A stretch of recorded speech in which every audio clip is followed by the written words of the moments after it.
드디어 가장 중요하다고 생각되는 두 개 중에, 네 개 영역이 물론 다 중요한데요. 그 추상기계하고 우주가 이제 제일 핵심적인 요인이기는 하죠. 그 중에서도 이제 사람들은 실제로 분열 분석에서 뭐 하나만 남겨라 그러면 추상기계인데, 이제 일반 심리 상담 계열과 좀 통하는 부분이라고 해야 되나요? 그런 부분을 기준으로 보면 우주 영역이 되겠습니다. 네, 우주라고 하는 말 자체가 하나의 어떤 세계를 구상하면서 붙인 말이에요. 그래서 그러니까 우주라고 하면 일단 물질적이지 않은 어떤 그 하나의 세계라고 생각하면 되고요. 여기 써있듯이 그동안도 우리가 많이 배운 것처럼 딱 요 세 개의 영역이라고 보면 됩니다. 존재적 감흥, 여기엔 정동, 감정, 욕망, 이런 것들이 다 들어가요. 그리고 표현의 장, 원표작용이라고 많이 그동안 얘기했죠. 그리고 이제 감각 블럭에서 요 감정이 생기는 거니까요. 요게 이제 우주 영역의 가장 중요한 지점들입니다. 요 세 개가 우주 영역에서 가장 중요한 지점이라고 하면, 감각은 우리 그 영토성에서도 나왔었잖아요. 감각. 근데 이게 왜 또 우주에서 나오지? 이렇게 생각할 수 있어요. 결국은 그 영토성은 현실에서 우리가 살아가고 있는 그 이제 우리의 개인적인 안정감을 형성하는 감각이거든요. 요 감각이 블럭을 만들어서 감각이 모여서 감정이 됩니다. 그래서 이 안전지대 영토성에서 만들어지는 감각하고 이 우주 영역에서, 즉 정동의 영역에서 만들어지는 감각하고 이 똑같이 감각이라고 말을 하지만 좀 개념이 달라요. 그 영토성에서 만들어지는 감각은 좀 이제 홈페인 감각에 가깝죠. 홈페인 감각. 내가 늘상 익숙해지는 어떤 감각들, 나를 편안하게 하는 감각이니까요. 근데 이 우주 영역은 그 감각들이 하나의 별자리를 만들어서 감정을 형성하는 구조로서의 감각이에요. 그러니까 감정을 형성한다는 의미에서의 감각입니다. 그리고 이 우주 영역에서는 감정이라고 안 하고 정동이라고 하거든요. 정동하고 감정에 대한 견해들이 또 되게 많아요. 이제 논문이나 이런 거 찾아보면 감정과 정동, 정서에 대한 견해를 갖고 정의 내리는 사람들이 되게 많은데, 이건 각자 자기의 학문적 토대에서 내리는 정의들이에요. 근데 분열 분석에서 얘기하는 정동은 정신 분석에서 나온 정동하고 같은 개념입니다. 감정이 신체적으로 느끼는 거라면 정동은 그것에 대한 반응이나 그 감정을 만들어낸 동력을 다 합쳐서 정동이라 그래요. 예를 들어서 내가 우울을 느낀다라고 한다면, 그게 우울을 감정이라고 규정을 한다면, 원래는 이제 우울과 불안은 전체적으로 정동의 영역에 있기는 한데, 우울이라는 감정적인 측면에 접근을 한다면 그 우울을 만들어내는 그 이전 단계의 배치들, 그 감정을 만드는 데 필요했던 동력들도 정동이고요. 그 감정이 발생한 뒤에 나오는 행동들, 뭐 어떤 우울에서 혼자 은둔형 외톨이가 된다거나 뭐 이런 어떤 행동들로 나오는 것들도 다 정동입니다. 분노가 일어났다, 이건 감정이라고 한다면 분노를 만들어낸 배치들, 뭐 주변 상황 배치들을 의미하는 게 아니라 여기서는 그 나의 엄표작용이나 행동의 배치들을 의미하는 거예요. 어, 분노가 일어나기 이전 단계에 뭐 사람들이 나를 쳐다보는 걸 느낀다. 그런데 그게 나를 비하하는 반응들이다. 그래서 거기에 대한 내 어떤 행동이나 정서적인 역량을 느낀다. 요것도 정동이고요. 그리고 감정, 분노란 감정을 느꼈다. 그 다음에 내가 뭐 화를 낸다, 뒤집어 엎는다, 오히려 방 안으로 숨어든다. 이런 그 뒤에 반응들도 다 정동입니다. 정동은 감정을 둘러싼 나의 반응과 행동, 동력, 이런 것들을 다 정동이라고 생각하면 돼요.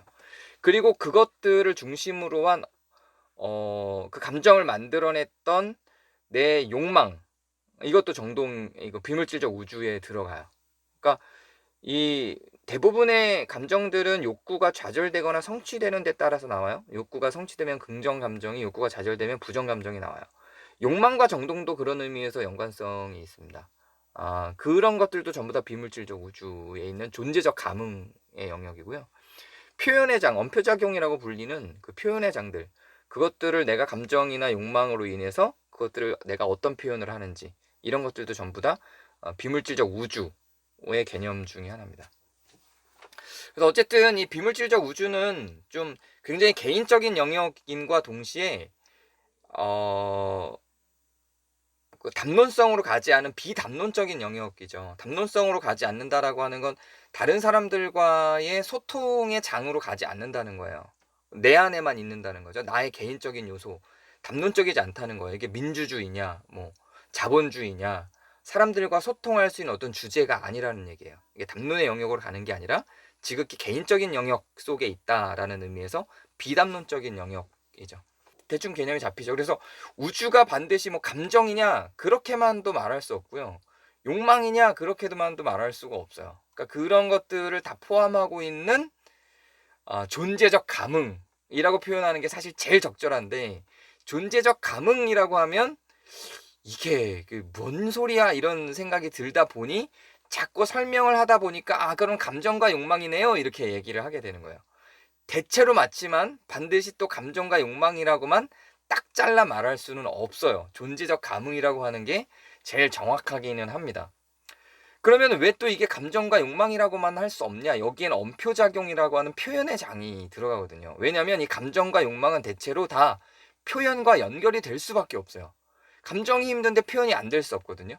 그럼 표현이 안 되면 표현이 안 되는 대로 그건 또 감정의 변동을 가져와요. 그래서 이게 다 상호작용하는 그 전체적인 테두리, 이 감정, 감흥을 중심으로 작용하는 그 전체적인 테두리를 다 비물질적 우주라고 부릅니다.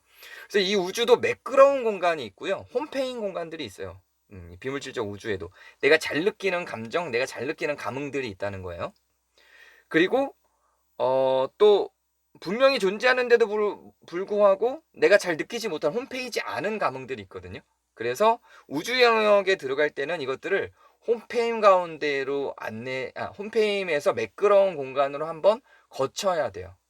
마치 우리가 영토성을 얘기할 때 우리가 잘 느끼는 홈페임 감각을 감각들의 오감에 다 집중해서 그 상황을 누리면서 홈페인 감각을 매끄러운 감각으로 전환시켰던 것처럼 여기도 마찬가지예요. 여기도 마찬가지로 이 홈페인 욕망, 홈페인 감정, 홈페인 정동, 홈페인 표현, 이런 홈페인 감각, 이런 것들을 매끄러운 상태로 전부 다 한번 다시 전환시키는 작업을 해야 됩니다. 그렇게 하는 방법은 대체로 반대되는 지점들을 경험을 함으로 그것들을 홈페인 것들을 매끄럽게 만들어요. 그러니까 어떤 욕망들이 내가 고정적으로 갖는 욕망이 있다고 한번 가정을 해봐요. 저 같은 경우는 구원자적 욕망이 굉장히 크거든요. 구원자적 욕망이 커서 그 구원자적 욕망으로 들어가는 저의 속성들의 반대로 좀 이기적인 욕망들을 찾아보는 거죠. 그래서 그 두 개를 좀 상호작용시켜서 홈페였던 것들을 좀 이렇게 평평하게 만드는 작업, 매끄럽게 만드는 작업을 하는 거죠. 감정도 마찬가지로 다른 영역의 감정들을 경험하게 해서 이런 홈페였던 것들을 좀 매끄럽게 이렇게 만들어내는 그런 과정들을 갖게 되는 겁니다. 뭐 여기까지는 이제 대충 정리가 되겠죠. 그래서 이것들이 우주 영역의 매끄러움 가운데에서 매끄러움을 일단은 들어가게 되는데, 이 매끄러움에는 반드시 뭐가 필요하냐면 카오스모스가 필요합니다. 이 카오스모스를 통해서 어떤 이 비물질적 우주 가운데 매끄러움, 일관성을 구축하게 돼요. 카오스모스라고 하는 거는 혼돈 뒤의 질서, 혼돈과 질서가 교차하는 어떤 지점들을 만드는 게 카오스모스란 말이에요. 카오스와 코스모스, 혼돈과 질서의 상호작용을 의미하는 거예요. 여기에 이제 상호 침투까지 포함하면 카오스모제가 되는데, 혹은 카오스모즈가 되는데, 일단 여기 상호 침투 빼고 이 두 개의 상호작용만을 이야기를 한번 해보는 거예요. 상호 침투하고 상호작용도 좀 달라요. 이건 나중에 또 한번 정리를 할 거예요. 언표의 프랙탈화라고 하는 걸 다다음 시간에 배우는데 거기서 좀 정리를 할 겁니다. 어쨌든 일단 여기서는 카오스모스, 질서와 혼돈이 상호 침투하면서 매끄러움, 일관성을 만들어요. 아까 제가 얘기한 것처럼 어떤 홈페어진 나의 욕망이나 홈페어진 감정, 내가 반복적으로 잘 빠져드는 감정들이 있을 거예요. 그러면 그 반대 감정들을 향유를 해보는 거예요. 그냥 의도적으로 다르게 만들기를 하는 거죠.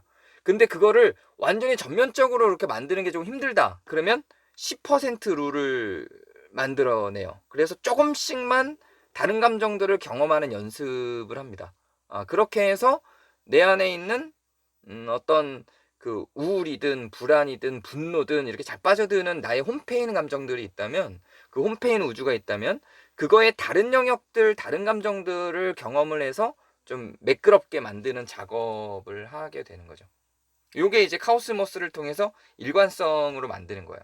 그렇게 카오스모스를 통해서 일관성을 만들 때 이제 이 홈이 왜 패였는지를 관측하는 과정들을 경험해요. 홈이 왜 패였는지를 관측한다는 건 무슨 의미냐면, 홈을 내가 팼는지 환경이 팼는지 이거를 참조하는 거예요. 자, 예를 들면 우리가 처음으로 한번 돌아가 보도록 할게요.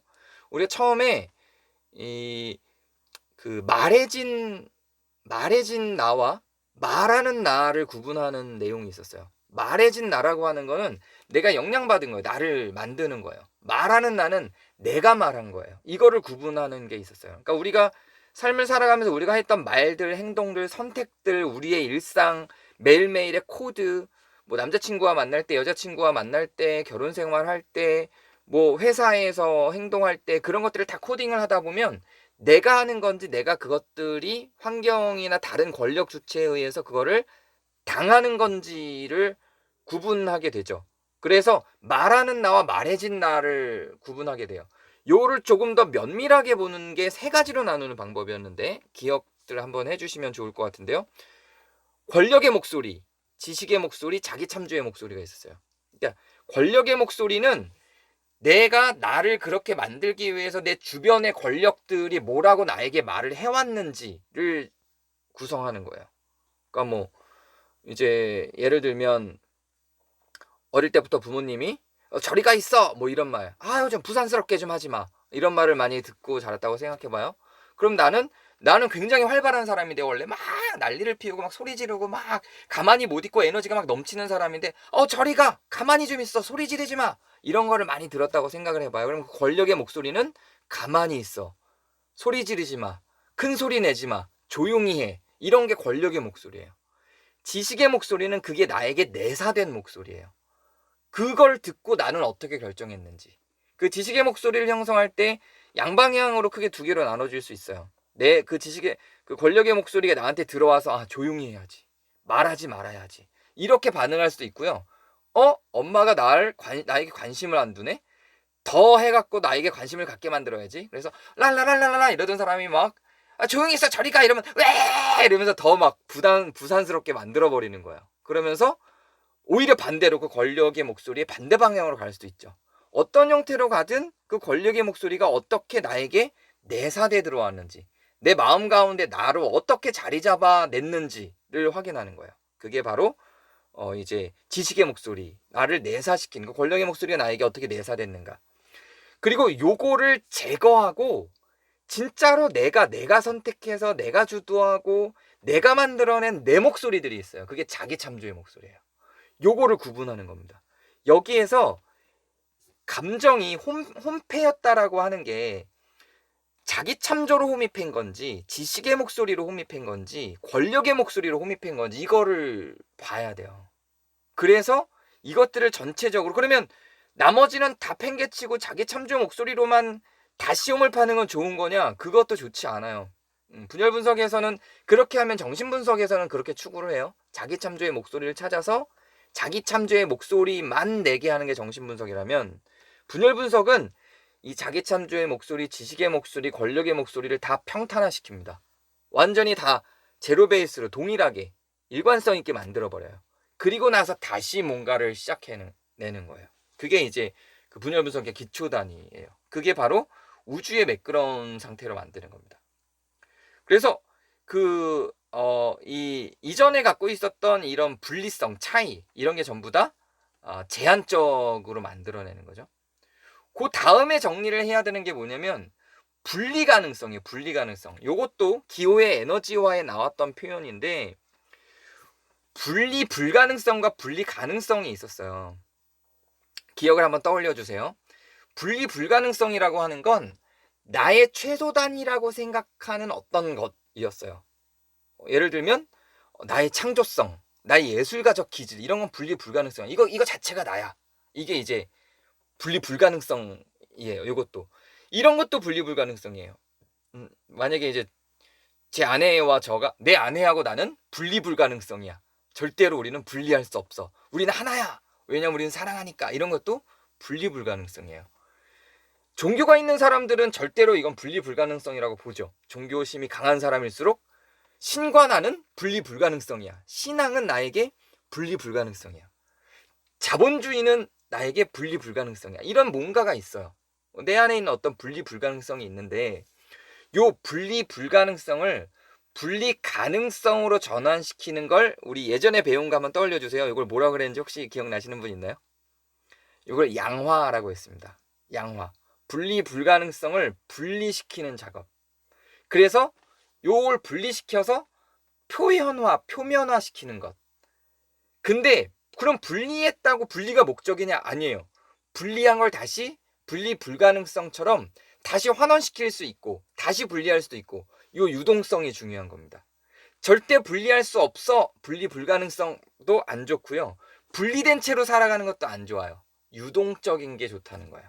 요 유동적으로 만드는 작업. 그래서 분리 불가능성을 분리해서 외적으로 표출해내는 작업. 요걸 양화라고 하는데요.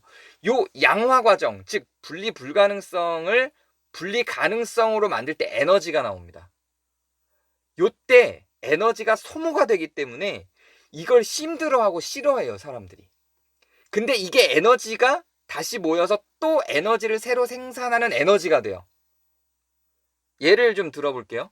이를테면 이제 제일 우리가 분화라고 표현하죠. 엄마하고 자녀하고 특히 우리나라는 이 동일시가 딱 돼서 이게 잘 안 떨어지려 그래요. 엄마도 자녀를 떠나보내는 게 너무 힘들고요. 자녀들도 엄마를 떠나는 게 굉장히 힘들어요. 분화 작업이 힘들어요. 여기 왜 이걸 힘들어하죠? 에너지가 많이 들어요. 그동안 안 했던 뭔가를 해야 되거든요. 분화를 하는 과정에서. 자, 우리가 이제 연애를 한다고 가정할 때도 한번 보세요. 연애를 할 때 연애를 하는 대상이 나랑 달라요. 근데 다르다는 걸 확인하는데 에너지가 들어요. 다른 걸 맞춰가는데 에너지가 되게 크거든요. 그래서 차라리 갖고 말아요. 그래서 자꾸 맞춰줘요. 에너지가 덜 들어요, 이게. 나는 짜장면을 좋아하지만, 나는 중국 음식을 좋아하지만, 내 여자친구는 한식을 좋아한다. 자꾸 한식 같이 먹어줘요, 그냥. 이게 에너지가 덜 들거든요. 그리고 그렇게 하는 게 좋다고 생각해요. 근데 여기서 에너지가 덜 든다는 건 에너지가 안 쌓인다는 겁니다. 에너지가 들어야 돼요. 그래서 분리 불가능성을 분리 가능성 상태로 가게 만드는 게, 그러면 분리된 채로 살면은 또 힘들죠. 분리된 그 차이를 확인하고 분리를 다시 분리 불가능성처럼 합쳐도 돼요. 이런 상태가 되는 게 건강한 상태고, 여기서 에너지가 계속 만들어지고 쌓여서 이게 삶의 에너지가 돼요.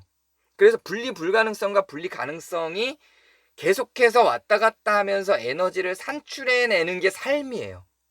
이거를 멈추면 정신이 멈춥니다. 이걸 해야 돼요. 이게 에너지가 들기 때문에 이거 안 하려고 그러거든요. 그러니까 이걸 해야 에너지가 새롭게 형성되고 우리를 살아있게 만드는 거예요. 그럼 눈치를 보는 사람들은 왜 눈치를 보죠? 에너지 안 들려고.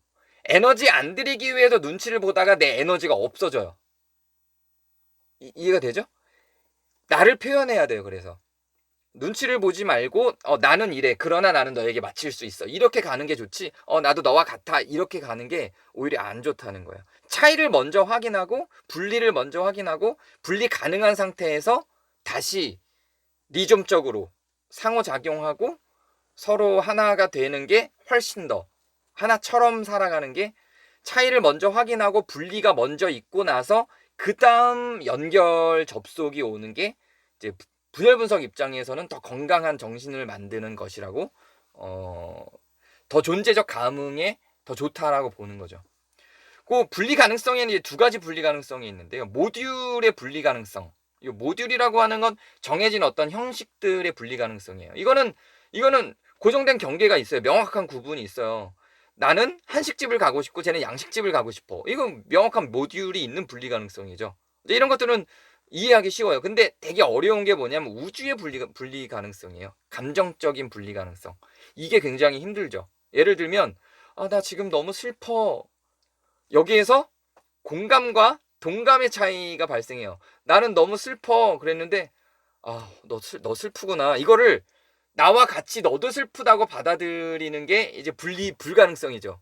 동일해야 된다고 생각하는 거죠. 근데 사실은 심리학적인 상담학적인 접근에서 더 좋은 방식은 나는 슬프지 않아도 너의 슬픔을 공감할 수 있는 거예요. 그래서 이 분리를 기본으로 갖고 상대의 마음을 수용하고 받아주고 들어갈 수 있는 이 대기화된 경계. 뭔가 두리뭉실해 보이지만 어쨌든 그 안에 존재하는 분리. 이게 건강한 거예요, 오히려. 그래서 동일하게 슬플 필요는 없어요. 누군가가 굉장히 힘들어해요. 그럼 나도 거기에 같이 힘들어할 필요는 없어. 그러나 그 사람이 힘들다는 걸 내가 알아줄 수는 있죠. 그걸 잘하는 게 건강해요. 그래서 칼로저스라는 사람은 이거를 공감적 이해라고 했어요. 그러니까 사람들이 자꾸 공감을 동감하고 오해를 해서 마음이 같아져야 된다고 생각을 하니까 그러니까 점점 힘들어지는 거, 관계도 힘들어지고. 분리를 기본으로, 차이를 기본으로 하지 않고 동일성을 추구해야 된다고 생각을 하는 거죠. 이게 우리를 더 위태롭게 만들어서 차이를 기본으로 하고 우리는 분리가 기본이다라는 걸 전제하고 그러나 내가 네 마음속으로 들어간다가 되는 거예요. 그래서 공감적 이해라고 이거를 칼로저스라는 사람은 표현을 하죠. 그래서 이런 우주의 분리 가능성은 사실 모두의 분리 가능성에 비해서 어려운 지점들이 있어요. 자, 여기는 지금 우리 이거 비물질적 우주 영역에 나오는 내용인데 잠깐 우주 영역으로 들어가기 전에 잠깐 기호의 에너지 개념을 나눴던 우리 2과에 나왔던 장면이거든요, 이게.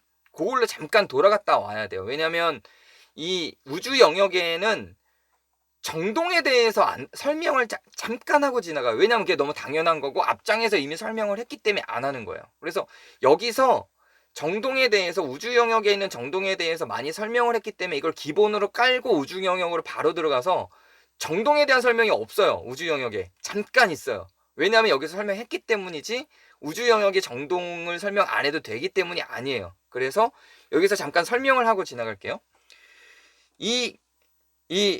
그 에너지 2강의 에너지에서 이런 게 있었어요. 가상적 정동화, 현실적 정동화. 요 현실적 정동화라는 게 우리가 살면서 느끼는 그 정동, 그 감정을 의미한다고 생각하면 돼요. 가상적 정동화는 현실로 들어가지는 않지만 가상적으로 있었던 우리의 감정적 잠재력이에요. 우리의 감정적인 잠재력을 가상적 정동화라고 해요. 여기에서 우리가 우주의 분리 가능성은 이 가상적 정동화, 이게 분리된 상태에서 공감적 이해로 공감할 수 있는 툴이에요. 가상적 정동화가. 근데 이 현실적 정동화를 반드시 해야만 공감이라고 생각해요. 이건 동감이 되는 거야. 굳이 그러지 않아도 돼요. 그래서 네가 지금 슬프구나. 내가 너의 입장이었어도 너는 슬펐을 것 같아. 나도 슬펐을 것 같아. 라고 하는 거랑 네가 슬프니 나도 슬퍼 하는 거랑은 다르다는 이야기예요. 그래서 이제 남자와 여자가 같이 있는데 여자가 힘든 상황이 발생했어요. 근데 남자는 그때 어떤 반응하죠? 대체로 남자와 여자의 언어 패턴과 사고 패턴이 달라요. 여자들은 감정적으로 막 슬퍼요. 그때 남자가 어떻게 해요? 문제를 해결해 주려고 그래요. 그래서 여자는 울고 있을 때 남자는 옆에서 막 문제 해결한단 말이에요. 문제를 짠 해결해 줬어요. 그때 여자가 뭐라 그래요? 너는 내가 힘든데 넌 안 힘들어? 이렇게 간단 말이죠. 이게 이제 여자들이 갖는 언어하고 남자들이 갖는 언어가 달라서인데, 그래서 학자들이 그 데오도어 립스라고 하는 사람이 1800년대 후반에 이거를 제일 먼저 연구를 시작했어요. 굉장히 일찍 시작했어요, 이 연구를. 사람들이 같은 마음이 아닌 거에서 아파하더라. 이런 데서 이 공감이라는 개념, 감정이 공감이라는 그 용어, 엠파시 심패티가 그 1800년대 후반에 정립이 됐어요. 그 전까지는 이 개념 정리가 없었어요. 그래서 그때부터 지금까지 100년 이상을 이 연구를 해온 건데, 그 결과적으로 사람이 언어적으로 가상적 정동화만으로도 공감적 이해를 받아들이고 상처를 안 받더라 라는 거예요. 그래서 그때 남자가 문제를 해결해 주기 전에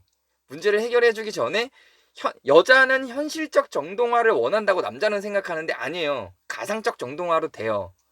네가 지금 그렇지, 네가 지금 슬프겠다. 지금 네가 처한 그 상황이 매우 슬플 상황이야. 이것만으로도 충분히 공감은 된다는 얘기예요. 그리고 남자는 문제 해결해 주면 돼요. 자기는 문제를 지금 해결해 주고 싶잖아요. 그래서 이 가상적 정동화가 현실적 정동화를 대체할 수 있다는 얘기예요. 근데 요거는 소통에서만 그렇지 않아요. 나 개인으로 봐도 그래요. 나 개인으로 봐도 우리가 어떤 아까 제가 이제 카오스모스 부분 이야기할 때 내가 지금 슬퍼요. 근데 슬픔에서 벗어나고 싶어요. 그러면 기쁜 생각을 하고 기쁜 상상을 하면 이 슬픔에서 벗어날 수 있을까요? 분열 분석 입장에서는 그럴 수 있다고 보는 거야. 현실적 정동 가운데에서 내가 슬픔을 갖고 있어도 가상적 정동 가운데에서 이 기쁨을 누리는 적극적 상상, 감각을 중심으로 한 적극적 상상을 만들어낸다면 요 무의식의 가상적인 감정적 전화가 이런 실질적인 에너지적 잠재력으로 우리의 감정 상태를 바꿀 수도 있다는 얘기예요. 제 말이 이해가 되실까요? 요거를 뇌과학자들이 수차례 실험을 했는데 이게 가능해져요. 그래서 제가 이제 요즘에 진행하고 있는 상담들 중에도 많이 들어가고 오늘도 이 상담을 진행했는데 이제 여러분이 나중에 한번 직접적으로 한번 실험을 한번 해보세요. 그 제 내담자는 트라우마 환자였고 아주 심각한 상태의 트라우마적 수치심 가운데 있었고 매우 그것으로 말미암아 매우 깊은 우울 속에 있었어요. 그 매우 깊은 우울 속에 있었던 상황에서 이 앵커링이라고 하는 기법을 써서 가장 행복했던 기억을 떠올렸어요. 이게 가장 행복했던 기억 속에 아버지가 나와 함께 아버지가 운전해주면서 같이 가족여행 가는 장면, 그 장면이 자기 인생에서 가장 힘이 되고 가장 기뻤던 장면이었어요. 그리고 어머니가 함께 나와 산책을 하면서 대화를 나누는 장면, 그게 이제 자기한테 늘 가장 힘이 되는 장면이었던 거예요. 자, 그런데 그래서 이제 적극적 상상으로 아주 감각적으로 이 상상을 가상적 정동화를 작동시키는 거예요.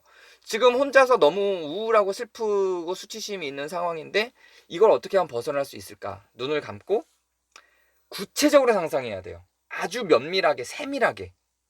아버지가 문을 똑똑 두드립니다. 그리고 아버지가 들어왔어요.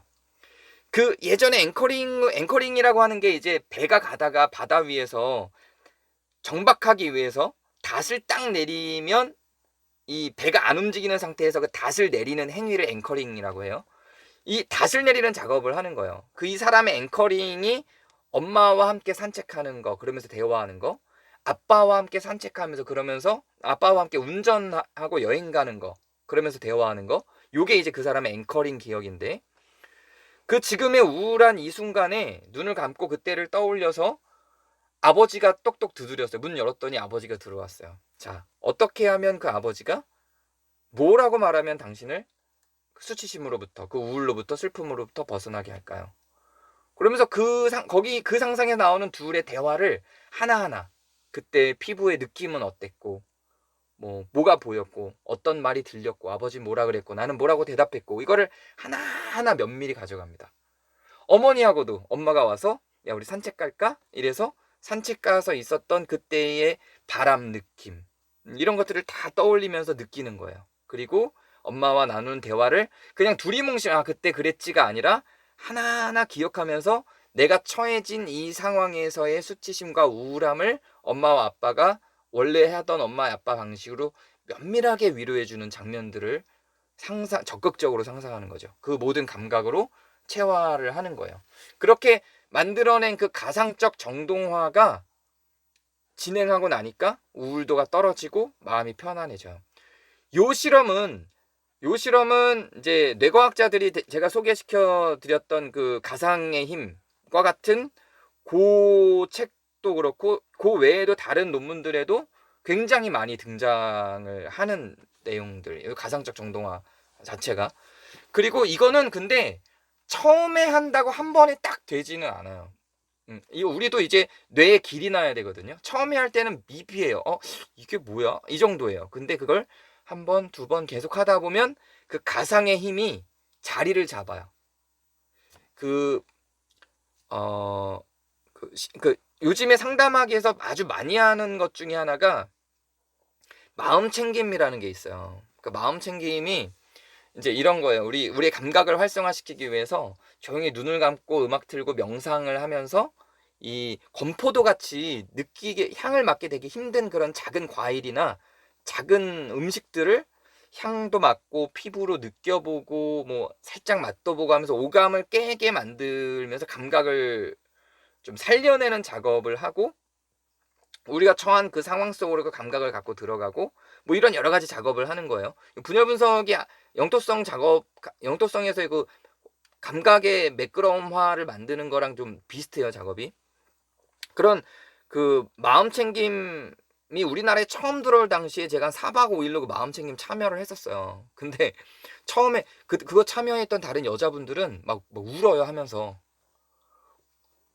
그게 이제 우리 그 사람들의, 그분들의 감정을 건드리는 거죠. 근데 저는 뭐야, 내가 이거 하려고 50만 원을 낸 거야? 이러면 너무 짜증나는 거예요. 아무것도 뭐 변화가 없어요. 감정의 요동도 없고. 왜냐하면 제가 그런 감각을 느끼는데 아직 길이 안 났던 거예요. 근데 그거를 실제로 제가 내담자들한테 적용을 하고 저도 수시로 하고 이러다 보니까 그때 그 사람들이 왜 울었는지 알겠는 거예요. 내 감정을 끌어올리는 방법과 감정을 느끼는 민감도나 이런 게 점점 좋아지는 거예요. 바로 그런 거예요. 이 가상적 정동화도 그와 같아요. 이 정동을 가상적으로 우리가 느끼는 이 작업도 처음에는 가상화 작업을 많이 안 해본 사람들은 이게 잘 못해요. 길이 잘 안 나요. 근데 그걸 면밀하게 많이 해보면 해볼수록 그 정동을 바꾸는 그 작업들이 되게 괜찮아요. 그래서 저는 내담자들한테 굉장히 많이 사용하는 작업이고요. 그런 앵커링 기억들을 몇 개 갖고 있으면 그런 가상적 정동화를 할 때 그 앵커링 기억과 지금은 내가 힘든 기억을 카오스 모즈 시키는 거예요. 네. 그래서 서로 상호 침투하면서 그 앵커링이었을 때 좋은 기억들이 지금 내 힘든 기억들로 침입을 해서 이것들을 좀 고쳐주는 그 감정적 상상, 적극적 상상들을 통해서 그 어려운 감정들을 좀 극복해 나가는 거죠. 그러면서 이런 현실적 정동화가 갖게 되고, 그게 이제 이런 가상적 정동화가 이 현실적 정동화로 들어와서 이 가상적 정동화와 현실적 정동화가 동일한 존재론적 지위를 갖게 되는 단계까지 오게 되는 거죠. 그리고 나서 요거 기억이 나시나요? 여기를 보면 요게 이제 원래 제목으로 치면 인트라인 인터 그 도메인 트랜스포메이션. 요게 이제 인트라는 이제 우리의 내적인 어떤 그 역동, 그리고 인터는 상호작용적인 역동이에요. 그래서 요 요 그 우리 안에서 있는 어떤 내적인 역동만, 그리고 상호적인 역동, 내적인 역동의 도메인과 상호적인 역동의 도메인들이 어떤 함께 결합했을 때 어떤 일이 일어났는지를 보는 거고요. 요 위에 있는 표가 기본표라고 보시면 돼요. 기본적인 내 도메인.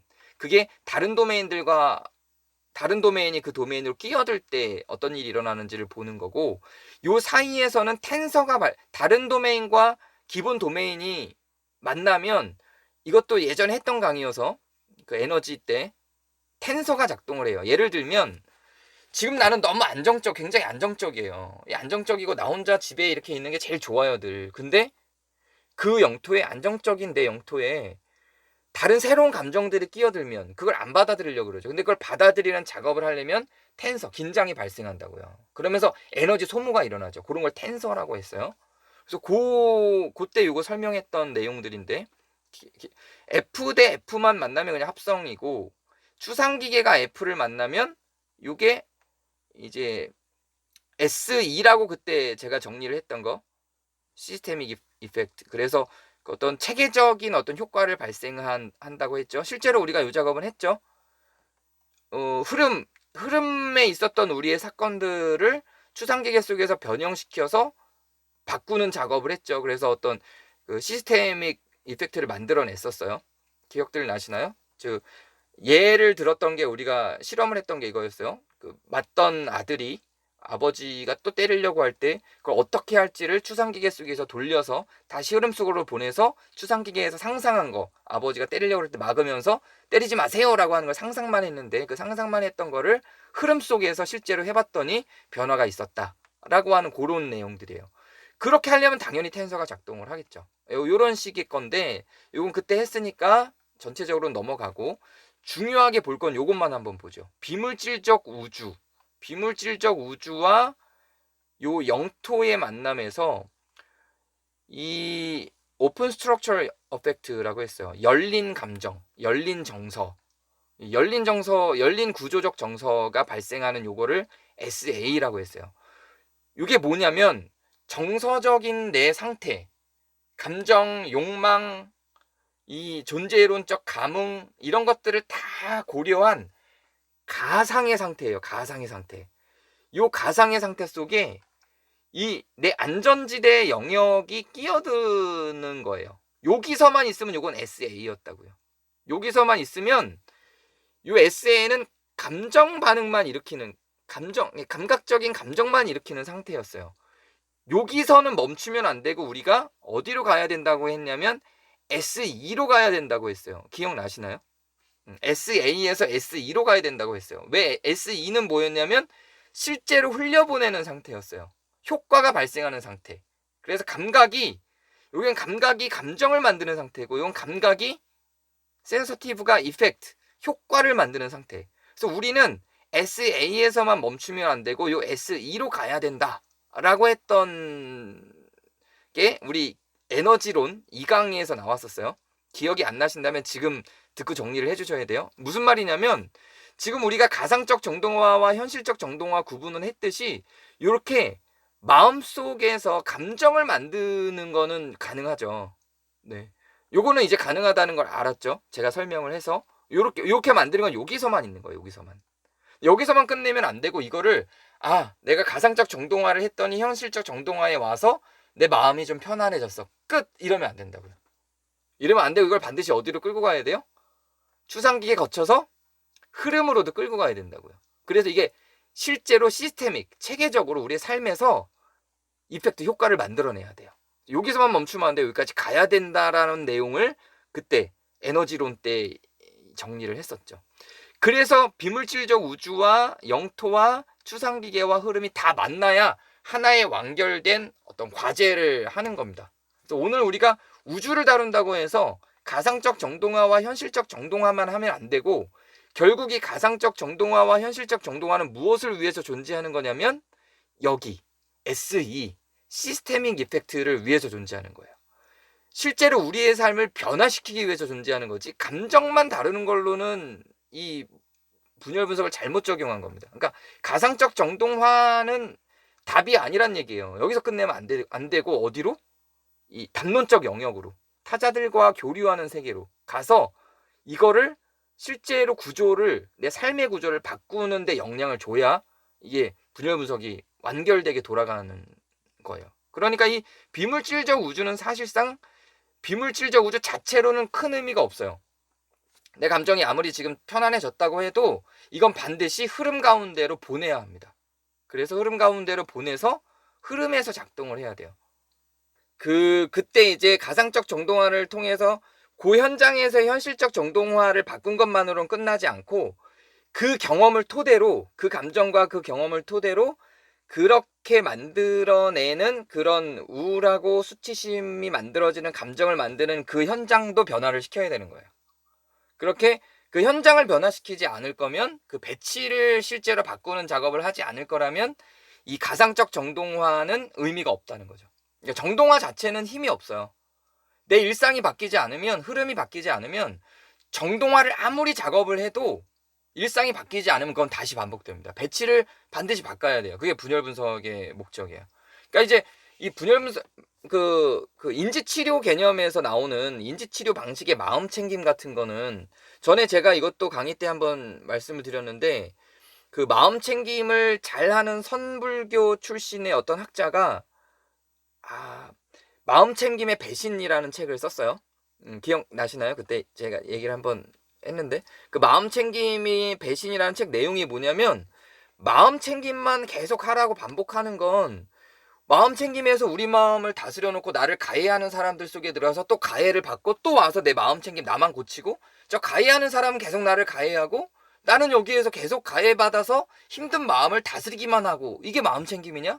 이거는 잘못된 거다라고 마음 챙김 전문가가 이런 말을 했다는 거예요. 그래서 마음 챙김이라고 하는 건 답이 될 수 없고 이게 모든 걸 해결해 주는 것처럼 가르치는 사람들은 올바른 방식을 가르치는 게 아니다. 이거는 일시적이고 임시적인 방법이지 이거를 딛고 결국은 일상을 변화시켜야 된다라고 하는 게 이 그 마음 챙김의 배신이라는 책 주요 내용이었고 여기 마음 챙김 전문가가 쓴 거예요, 이 책이. 그것에 대한 해답으로 저는 이 분열 분석이 답을 줄 수 있다고 보는 겁니다. 그렇게 이 가상적 정동화를 통해서 긍정적인 감정을 경험했다면 이제 그 감정을 얻기 위해서 현장을 어떻게 바꿀지를 고민을 해야 되는 거예요. 그러면 이렇게 역으로 가요. 그 감정을 긍정적 감정을 만드는 배치를 어떻게 만들 것인가? 지금의 나를 수치스럽고 우울하게 만드는 그 배치를 가상적 정동화를 했을 때 어떤 배치들이 있었기에 그 긍정적 감정이 나왔는지를 확인할 수 있다면 현장에서 나오는 그 배치에서 난 어떻게 반응을 해야 이 부정적 감정을 끌어내리고 이 긍정적 감정으로 전환을 시킬 수 있을지를 새롭게 내 엄표장을 바꿔내는 작업을 하는 게 이제 분열 분석적 작업. 이게 이제 프랙탈화라고 부르면 되는 겁니다. 그래서 여기에 끌어내림, 긁어내기라고 하는 방법을 써요. 이 긁어내기라는 작업은 가타리가 한 건 아니고 그 가타리 후대의 학자들이 바렌블릿이라고 하는 그 브라질 학자를 비롯한 그 후대의 학자들이 이 작업을 연결고리를 위해서 그 과거에 있었던 부정적 감정을 만드는 배치를 없애는 작업을 긁어내기라고 표현을 했어요. 이거 나중에 그 이제 우리가 만약에 이제 연습 모임을 하거나 그럴 때 지금은 저희가 이제 가타리 책만 다루니까 가타리 책 다음에 나오는 분열 분석들에 대해서 혹시 나눌 기회가 있다면 그때 요것도 좀 정리를 해보면 좋을 것 같아요. 자, 여기까지는 됐고요. 이제 그림 설명으로 넘어가 보도록 할게요. 지금 제가 설명한 게 이제 이 안에 다 있어요. 이 도표는 뭘 설명하는 거냐면 이렇게 설명을 해요.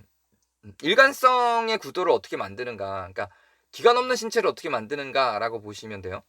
먼저 기원적 사건성이 있어요. 기원적 사건성.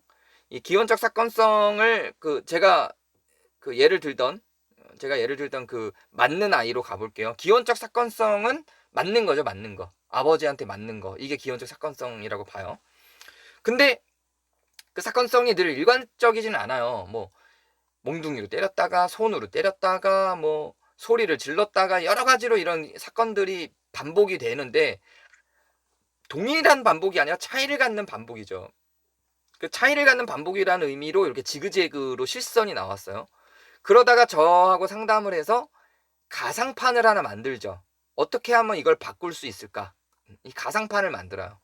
이 가상판을 만들어서 여기에서 여러 가지를 구상을 했었어요. 막으면서 아빠 때리지 마세요 라고 하거나 아니면 뭐 아버지를 밀치고 동생을 안고 밖으로 튀어나가거나 아버지가 술 취한 것 같은 날은 아예 들어오는 그 순간 나가버리거나 뭐 여러 가지를 가상판을 만들어 봤어요. 이 위상적인 그림들을 만들어 봤어요.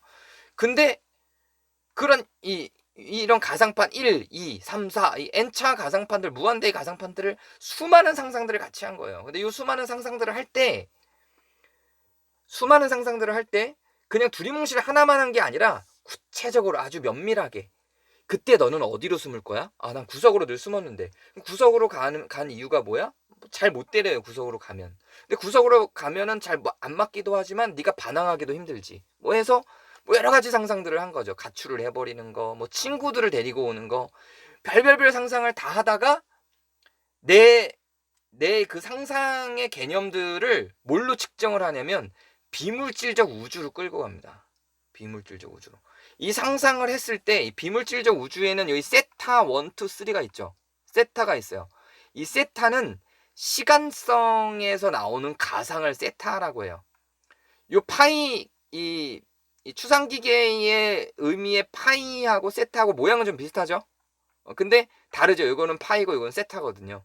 그래서 요 세타는 시간성에서의 가상 상태라고 보시면 됩니다. 시간성에서의 가상 상태. 그러니까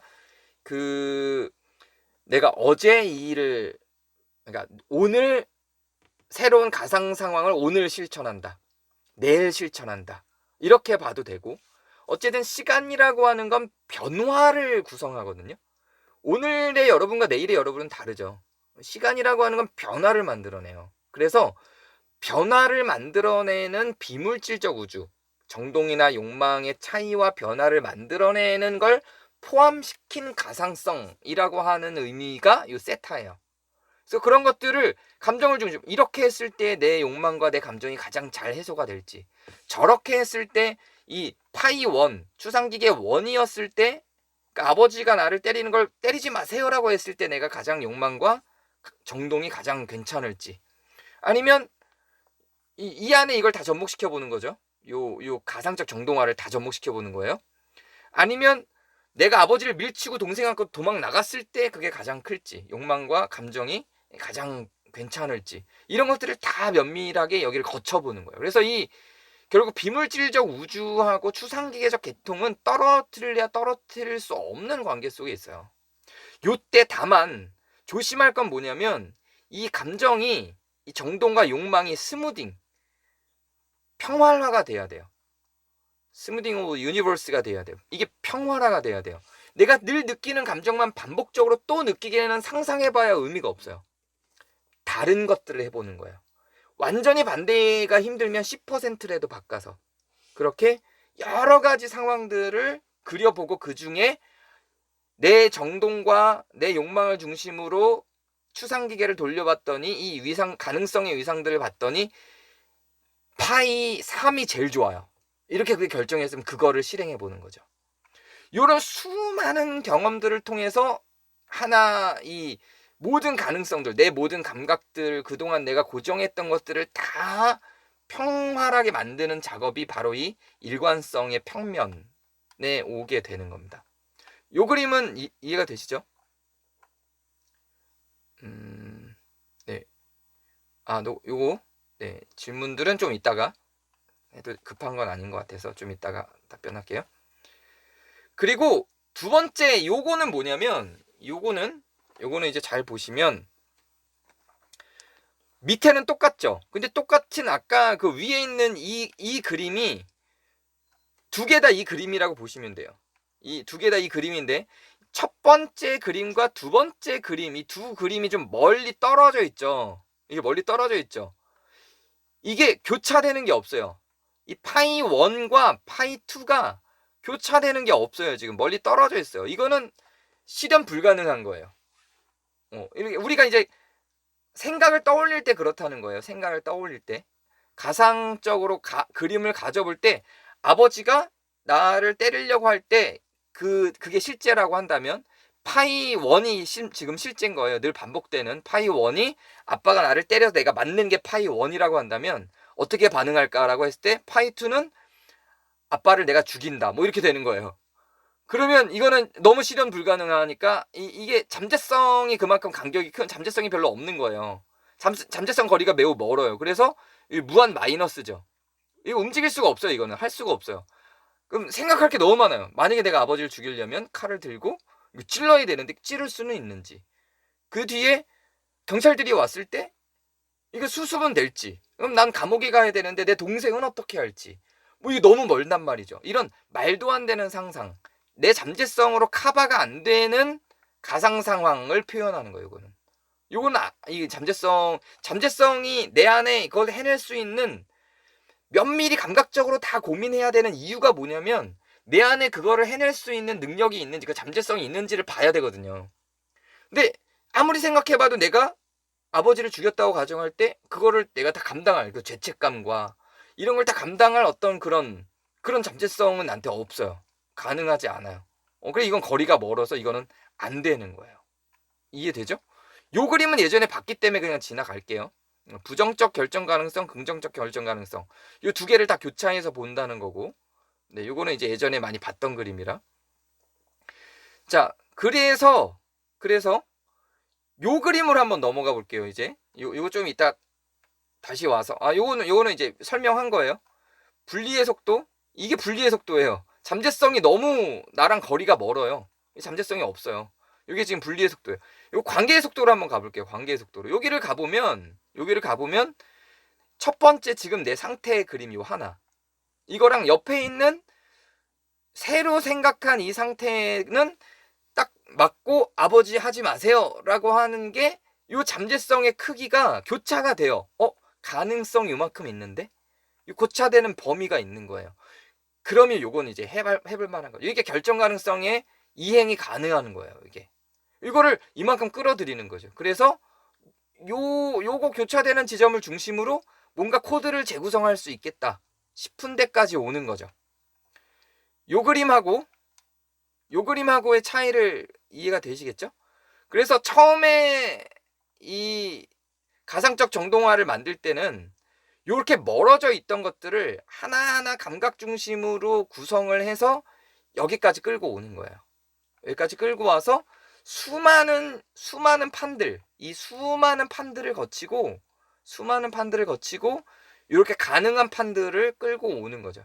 그렇게 해서 이제 가능성이 있는 결정 가능성을 찾아내는 작업을 하는 겁니다. 이렇게. 요까지도 이제 이해가 되시죠? 그래서 요것들을 결국 결정을 했으면 여기에 중요한 거 뭐냐면 이걸 어떻게 표현할 것인가. 그게 이제 엄표작용이에요. 그래서 우주에서 비물질적 우주에서는 이 엄표작용이 굉장히 중요합니다. 그리고 이 엄표작용에서 매우 중요하게 우리가 생각해야 되는 게 뭐냐면 프랙탈화예요. 프랙탈화라고 하는 건 그 예전에 한번 제가 보여드렸던 나라고 생각되는 세모가 있다면 그 세모가 수십 개씩 계속해서 반복되는 걸 프랙탈화라고 해요. 내가 계속 반복되는 거거든요. 근데 내 욕망도 원하지 않고 내 감정도 원하지 않는 감정이 그 가상성을 통해서 나타난다면 그거는 나를 참조한 건 아니죠.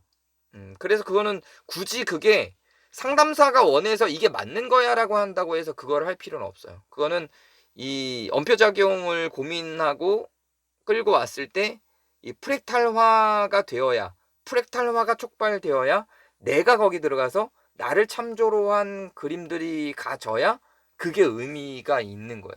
여기서 중요한 건 뭐냐면 자기 참조가 됐는지를 식별할 수 있는 능력이에요. 그래서 자기 관찰이 되게 중요해요. 내 욕망과 이 비물질적 우주에서 제일 중요한 것 중에 하나가 내 욕망과 내 정동에 대한 식별화. 이게 진짜 내가 원하는 건가? 나를 명확하게 할 수 있는 그 식별화가 이 가상적 정동화에서 매우 중요한 요소가 되는 거예요. 네. 그리고 여기서 중요한 건 뭐냐면 요건데 중간 지점을 계속 끝없이 파고들다 보면 화살은 목표에 도달하지 못해요. 네. 그래서 결국은 단일한 이 결정에 도달하는 것은 이 계속해서 미룰 수밖에 없는 이런 일반화된 끼워넣기 과정에서 이 뭔가를 선택해서 그날 시행할 수 있는 어떤 그런 작은 변화라도 선택을 해야 된다는 거야. 그래서 뭔가 완벽하게 가상화를 끌고 가려고 하면 그 완벽한 가상화는 실현 불가능성입니다. 그거는 결국은 아무것도 안 돼요. 완벽하게 그림을 계속 이 가상화도 아니에요 하고 다 떨치다 보면 아무것도 안 돼. 그래서 중요한 건 뭐냐면 10%만 바꾸는 거예요. 내가 원하는 가상화는 아버지가 갑자기 땡땡아 내가 그동안 미안했다. 내가 너에게 정말 몹쓸 짓을 했구나. 지금부터 내가 인자하고 자상한 아버지가 될게 라고 하는 게 이제 내 목표 그림이란 말이에요. 그거 불가능하다고요. 그 100%가 그게 바뀌는 거라면 거기까지 가는 건 힘든 거예요. 나의 엄표작용을 중심으로 10%만의 변화 이것만 가는 거야. 이것만 완벽을 추구하는 어떤 변화가 아니에요. 1%만의 변화 이거에서 시작을 하는 거예요. 그리고 그 1%가 계속 쌓여서 이 가상화를 전체적으로 만들어내는 과정으로 가는 거죠. 이렇게 가다 보면 이제 지난번에 제가 다음 시간에 할 거야 라고 했던 이 우연성 모듈과 모나드가 나와요. 그래서 그때는 이제 모나드만 설명하고 우연성 모듈이라고 하는 건 설명을 안 했었어요. 모나드라고 하는 거는 더 이상 분리하기 힘든 아주 작은 가장 기본 단위였거든요. 근데 우연성 모듈이라고 하는 건 모듈은 정해진 거잖아요. 뭔가 짜임새가 갖춰진 거예요. 그러면 이건 우연성이 아니잖아요. 우연성이 아니고 이 모듈은 뭔가 딱 짜여진 형식인데 그러려면 우연이 발생할 수 없죠. 근데 우연성 모듈이라고 말한단 말이에요. 여기서 말하는 우연성은 사실 말을 하다 보니 우연성이 된 거지. 이것도 이제 분열 분석에서 말하는 우연이란 무엇인지를 앞에서 전에 설명을 한번 했어요. 분열 분석에서 말하는 우연이란 가상적으로 만들어낸 수많은 가상화 속에서 만나는 어떤 지점이에요. 그러니까 사실 말이 우연이지 진짜 우연히 만나는 우연이 아니에요. 수많은 가상화 속에서 만나는 어떤 지점이에요. 그게 우연이고 그게 우연성의 지점이에요. 그래서 형식화가 되는 거예요. 그래서 우연성 모듈이 가능해지는 거예요. 아까 수많은 상상들 파이 1, 파이 2, 파이 3, 가상화 1, 가상화 2, 가상화 3 이런 수많은 것들의 비물질적 우주가 대입이 돼서 어떤 하나의 지점을 만들어내서 그게 모듈화가 되죠. 아버지가 이렇게 때릴 때 나는 이걸 막는다, 뭐 말한다, 여러 개의 엄표작용을 배치를 하죠. 이런 게 이제 다 모듈화가 되는 거예요. 그래서 우연히 발생한 것 같지만 사실은 실체적으로는 우연이 아니다. 모듈화가 돼 있는 거다라는 의미라고 생각해 주시면 됩니다. 네. 그리고 여기에서 이제 결정 가능성이라고 하는 거는 그것 중에 이게 이제 이거는 결정이 불가능하죠. 이거는 잠재성이 내가 해낼 수 있는 능력이 너무 없을 때는 결정 가능성이라고 하는 건 이걸 얘기하는 거예요. 실제로 내가 해낼 능력이 내 잠재력이 내 안에 있는 거. 그래서 결정 가능성에는 사실 여러 가지 것들이 뭐 혼합이 돼 있는 상태에서 그 결정 가능성이 등장을 하죠. 그리고 결국은 아까 설명한 것처럼 카오스 모드적으로 이제 반대 측면의 감정, 반대 측면의 욕망 이런 것들을 100% 반대 180도 반대가 어려우면 10도, 20도라도 지금과는 달라진 어떤 것들을 유입시키면서 만들어내면서 이제 이런 카오스 모드적인 지금의 상황에 어떤 형태로든지 혼란을 만들어서 일관성의 구도로 끌고 가는 작업을 하는 거다. 그게 바로 확장성을 만드는 것. 그리고 그 확장성을 지나서 나중에는 이 완전한 변화가 아니라 강도의 차이로의 전환. 강도만 달라지면 된다는 거예요. 그래서 100대 맞던 걸 오늘은 10대 맞는 게 목적인 거고 10대 맞던 걸 한 대 맞는 게 목적인 거고 내가 이기는 게 목적이 아니라 그리고 한 대 맞던 거에서 이제 안 맞는 게 목적인 거고 이렇게 강렬도의 전환으로 가야지 이걸 완전한 180도의 변화 이런 방식의 가상성은 이제 결국은 어렵다라고 보는 거죠.